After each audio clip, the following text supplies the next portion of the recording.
இங்கே வருகை தந்திருக்கும் அனைத்து நல்ல உள்ளங்களுக்கும் என் அன்பு பாசம்குரிய தம்பி தங்கை அம்மா அப்பா அனைத்து சொந்தங்களுக்கும் என் இனிய மாலை வணக்கங்கள்.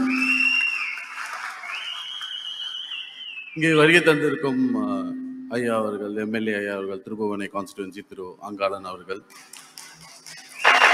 என் தம்பி வில்லியம் ரீகன் ஜான்குமார் அவர்கள், president Thiru Pondicherry traders federation Thiru Babu அவர்கள், senior vice president Thiru E Srinivasan அவர்கள், general secretary Thiru D Murugapandian அவர்கள், ட்ரெஷரர் திரு பி தங்கமணி அவர்கள், founder chairman Puducherry traders federation Thiru MLA அவர்களும் சேர்ந்து உளவுக்கரை கான்ஸ்டிடுவன்சி திரு எம் சிவசங்கரன் அவர்கள்.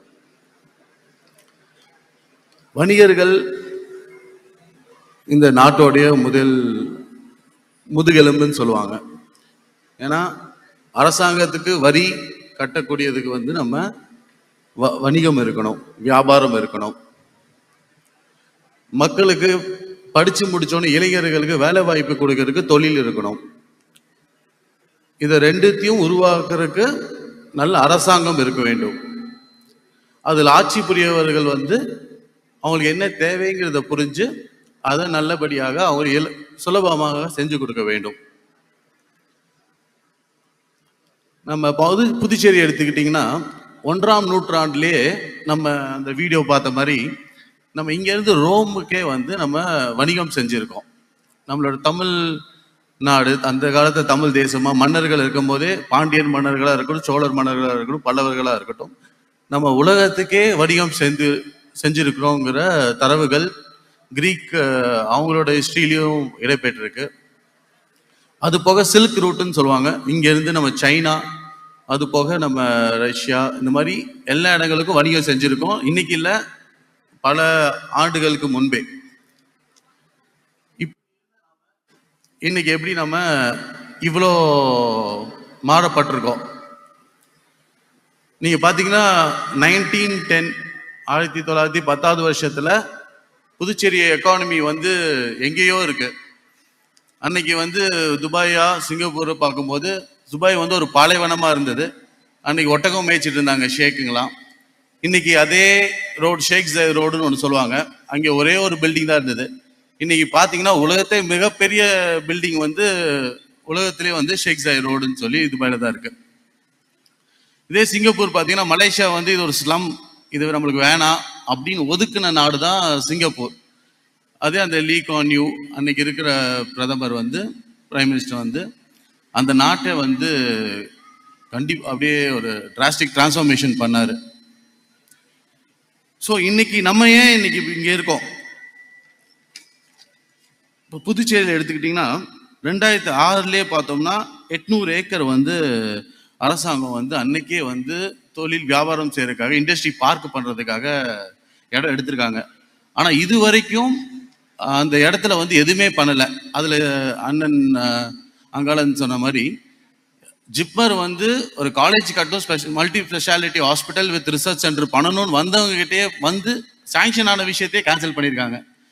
இதெல்லாம் ஒரு யூனியன் டெரிட்டரியோட வளர்ச்சியை முற்றிலும் இதெல்லாம் எப்படி சொல்றதுன்னே தெரியல. அதே மாதிரி இங்க இருக்கிற மாணவர்கள் பார்த்தீங்கன்னா 50 பிபிசி 2021 இதுபடி 50% மக்களுக்கு வேலை வாய்ப்பு இல்லாமல் இருக்குன்னு சொல்றாங்க, படித்த இளைஞர்களுக்கு. இதுல பார்த்தா 30% வேற மாநிலம், இங்கேருந்து கர்நாடகாவோ தமிழ்நாடோ ஹைதராபாத்ல போய் ஒரு வேலை செய்யற ஒரு சூழ்நிலைக்கு தள்ளப்பட்டிருக்கோம். அதே மாதிரி வணிகர்களுக்கு ஃபர்ஸ்ட் பிஸ்னஸ் செய்யணும்னா சிங்கிள் விண்டோ கிளியரன்ஸ். எதாக இருந்தாலும் நம்ம போனோமா ஒரு ஆன்லைனில் அப்ளை பண்ணிட்டோம்னா இம்மீடியட்டாக ஒரு 30 நாள். ஆந்திர பிரதேஷ் அன்னைக்கு இந்தியன் டுடே கான்க்ளேவ்ல நானும் இருந்தேன். அவர் சந்திரபாபு நாயுடு ஐயா அவரோட பையன் வந்திருந்தாரு. அப்போ எப்படி நீங்கள் அந்த ஆங்கர் கேள்வி கேட்டிருந்தார், நீங்கள் மட்டும் எப்படி இப்படி ஒரு பெரிய ஒரு மாற்றத்தை கொண்டு வர முடியும்? உங்கள் அப்பா அன்னைக்கு 5000 ஏக்கர் வீண்படுத்தி ஒரு இவ்வளோ பெரிய ஏர்போர்ட்டை செஞ்சாரு. ஆனால் அதுக்கு அவர் சொன்னது எங்கள் அப்பா அன்னைக்கு முட்டாள்னு சொன்னாங்க, ஒரு 5000 ஏக்கர் எடுத்து ஏர்போர்ட் பண்ணுறது. பட் இன்னைக்கு பார்த்தா அந்த அந்த ஸ்டேட் வளர்றதுக்கு ஒரு முக்கியமான காரணமா இருக்கிறதே அந்த ஒரு ஏர்போர்ட் தான். அது மட்டும் இல்லாம அவங்க இதுல வந்து ஒரு அப்ளிகேஷன் நீங்க கொடுத்துட்டீங்க, வணிகர் வந்து ஒரு ஆன்லைன் அப்ளிகேஷன் நீங்க சப்மிட் பண்ணிட்டீங்கன்னா 45 நாள்ல வந்து அது வரல, அப்படி சப்போஸ் ஏதோ ஒரு டிபார்ட்மெண்ட் வந்து கிளியரன்ஸ் கொடுக்கலன்னா அது வந்து ஆட்டோமேட்டிக்காவே வந்து அது கிளியர்டுன்னு நேச்சுரலாக அது வந்துடும். ஸோ நாளைக்கு நீங்க எந்த டிபார்ட்மெண்ட் இப்போ கையேந்தி இருக்க வேணாம். இங்க புதுச்சேரியில் கேள்விப்பட்ட ஒரு கரண்ட் கொடுக்கறது கூட இன்னைக்கு ஒரு பெரிய கஷ்டம்னு சொல்லி இன்னைக்கு மக்கள் அவதிப்பட்டிருக்காங்கன்னு கேள்விப்படுறோம். இந்த அவதியெல்லாம் மாற்றி புதுச்சேரிய ஒரு உலகத்திலேயே ஒரு சிறந்த மாநிலமா உருவாக்கணுங்கிறது தான் என்னோட நோக்கம். என்னோடது மட்டும் இல்லை, என் கூட சார்ந்து வந்தவர்கள் அனைவரோட நோக்கமும் அதுதான். நான் வெளிநாட்டிலலாம் போய் படிக்கும் போது யோசிப்பேன், ஏன் நம்ம படிச்சு முடிச்சு இங்கேயே நம்ம செட்டில் ஆகிடலாம் நினைப்பேன். அதுக்கப்புறம் ஒரு தோன்றல் வந்துச்சு, ஏன் நம்மலாம் இருக்கப்பட்டவங்களாம் நம்ம அங்கே போய் நம்ம இருந்து செட்டில் ஆகிட்டோம்னா இந்த மாதிரி இங்க இருக்க கஷ்டப்பட்டிருக்க நம்ம மக்களுக்கு யார் எப்படி செய்ய போறாங்க, ஏன் நம்ம நாட்டில் ஏன் சிங்கப்பூரா மாற்றக்கூடாதுன்னு ஒரு எண்ணம் வந்தது. அதான் எனக்கு உள்ள வந்த ஒரு முதல் தூண்டல். அதுக்காக அதை நோக்கி தான் பயணம் செஞ்சுட்டு இருக்கோம்.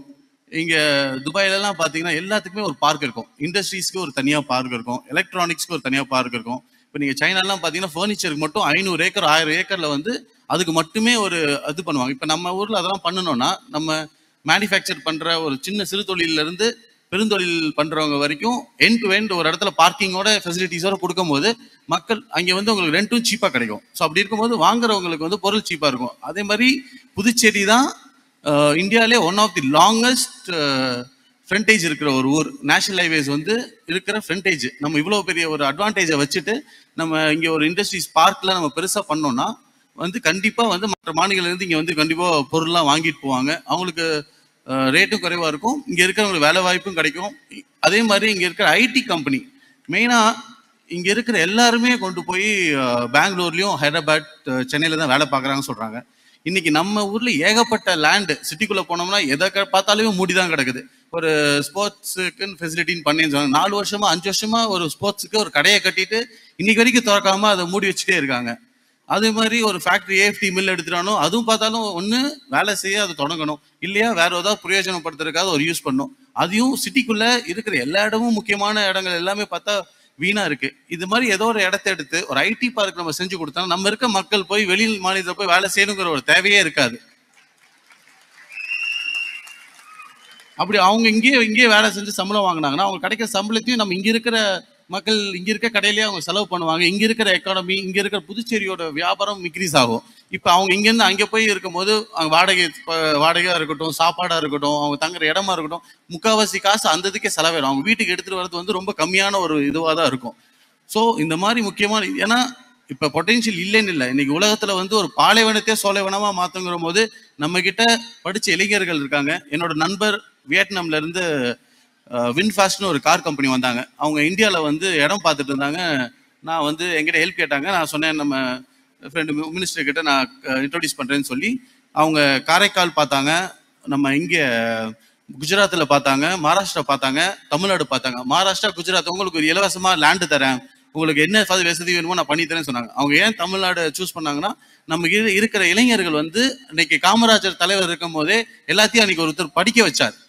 அந்த படிப்பு தான் இன்னைக்கு நம்ம அரசியல்வாதிகள் வந்து அதுக்கு உதவி பண்ணலைனாலும் அன்னைக்கு அவரு கொடுத்த அந்த இலவசம் உணவு திட்டம் அது வந்து அதனால மக்கள் இன்னைக்கு படிச்சு இன்னைக்கு எல்லாம் பெரிய ஆளாகி இன்னைக்கு மக்கள் வந்து மற்ற மாநிலங்கள் கம்பேர் பண்ணும்போது நம்ம எங்கேயோ படிச்சு நம்ம பெரிய லெவலில் இருக்கோம். ஸோ அப்படி இருக்கும்போது இன்னைக்கு அரசாங்கமே இல்லைன்னா கூட நம்ம மக்கள் படிச்சது ஒரு முக்கியமான காரணமா இன்னைக்கு எல்லாரும் அவங்க வாழ்வாதாரமே மாறி போயிருக்கு. ஸோ அப்படி கடைசியில் அவங்க என்ன பண்ணாங்கன்னா தூத்துக்குடியை வந்து செலக்ட் பண்ணி, ஏன்னா அவங்களுக்கு என்ன ஒரு அட்வான்டேஜ், தூத்துக்குடியில் போர்ட் இருக்கு, சீ போர்ட். ஸோ அந்த சீ போர்ட்டுக்கு ஃபைனல் பண்ணி முடிச்சாங்க. அதை நான் எவ்வளோ கஷ்டப்பட்டு நம்ம காரைக்கால் போர்ட்டுக்கு பக்கத்துலேயே அதை கொண்டு வரலாம்னு நாங்கள் ட்ரை பண்ணோம். அப்படி இருந்தும் இங்கே எந்த சப்போர்ட் நம்மளுக்கு கிடைக்காதனால அதை நம்ம ட்ராப் பண்ண வேண்டிய சூழ்நிலையாக இருந்தது. இன்னைக்கு வந்து 500 பேர் 1000 பேருக்கு பக்கம் அவங்க வேலை வாய்ப்பு கொடுத்து இன்னைக்கு அவங்க ஃபேக்ட்ரி ஆரம்பிச்சு இன்னைக்கு வந்து ஆல்மோஸ்ட் எல்லா காருமே மேனுஃபேக்சர் பண்ண எல்லா காருமே அவங்களுக்கு வித்துருச்சு. ஸோ இந்த மாதிரி நம்ம வந்து இந்த மாதிரி வரவைக்கக்கூடிய நிறைய கம்பெனிஸை நம்ம இதே மாதிரி ஏன் இவங்கெல்லாம் வரமாட்டுறாங்கன்னு சொல்லி விசாரிச்சோம். அப்போ என்ன சொல்றாங்கன்னா மெயின் காரணம் சுஸ்லான் ஃபேக்டரி இங்கே இருந்துச்சு. அப்போ வந்து ரவுடிசம் ரொம்ப அதிகமாக இருந்தது. யாரை கேட்டாலும் மிரட்டுறாங்க, மிரட்டி மாமூல் கேட்குறாங்க. மாமூல் கேட்டால் எப்படி ஒரு இண்டஸ்ட்ரி பண்ணுறவன் ஃபஸ்ட்டு ஏன் சிங்கப்பூர் துபாய் வந்து இவ்வளோ இதாக இருக்குன்னா ஃபஸ்ட்டு சேஃப்டி வேணும். எப்போ பார்த்தாலும் ஒரு கொலை, வாரத்துக்கு ஒரு கொலை மாதிரி எப்போ பார்த்தாலும் ஒரு கொலை. இது வரைக்கும் அந்த கொலைகளுக்கு ஏதாவது ஒரு பதில் சொல்லியிருக்காங்களா? இது வரைக்கும் ஒரு பதில் இல்லை. அன்னைக்கு லாஸ்ட் வீக் பார்த்தோம்னா ஒரு கொலை பண்ணி வணிகர்கள் எல்லாம், ஒரு வணிகர் சம்மந்தப்பட்டவர், அவர்னால அவர் வணிகர் எல்லாம் போராடி பண்ணி பார்த்தாங்க. ஆனால் இது வரைக்கும் அதுக்கு ஒரு இந்த மாதிரி கொலைகளை வந்து நடந்து கொண்டே இருக்கிறது. ஸோ இப்படி நடந்துகிட்டே இருந்தால் எப்படி ஒரு வெளிநாட்டுக்காரங்களோ இல்லை எப்படி ஒரு வெளி மாநிலங்காரங்களோ எப்படி இங்கே வந்து ஒரு ஃபேக்டரி போடுறதுக்கு முன் வருவாங்க? ஸோ இந்த மாதிரி விஷயங்களை வந்து அரசாங்கம் வந்து முன் வந்து சிங்கிள் விண்டோ கிளியரன்ஸ், வரவங்கிட்ட முன்னாடியே வந்து எவ்வளோ கட்டிங் கேட்கறது, இதெல்லாம் பேசினா எப்படி வந்து முன்னாடியே ஒரு அமௌண்ட், ஒருத்தர் ஃபேக்டரி போடுறதுக்கு முன்னாடியே வந்து கல்யாணம் பண்ணுறதுக்கு முன்னாடியே குழந்தை பெற்றுக்கிட்டங்கிற காரணங்கிற மாதிரி இது இருக்கு. எப்பவுமே வந்து மக்களை வந்து ஃபர்ஸ்ட் ஒரு விஷயத்தை வந்து ஆரம்பிக்க விடும். அது ஆரம்பிச்ச பிறகு அந்த விஷயத்துல இருந்து வர லாபத்துல கண்டிப்பா அவங்க டாக்ஸ் கொடுக்க வரும். இன்னைக்கு ஜிஎஸ்டி வந்துருச்சு, இன்கம் டாக்ஸ் வந்துருச்சு, அனைத்து வகையான டாக்ஸ்கள் வந்துருச்சு.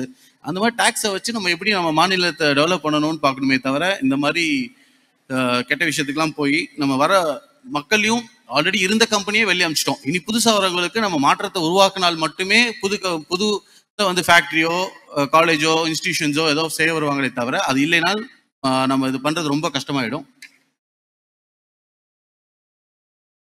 கடைசியா என்னோட வேண்டுகோள், அரசாங்கம் வந்து வணிகர் மாநாட்டின் சார்பாக அவங்க முன்வைத்த கோரிக்கைகளை நிறைவேற்றணும் ஒன்று.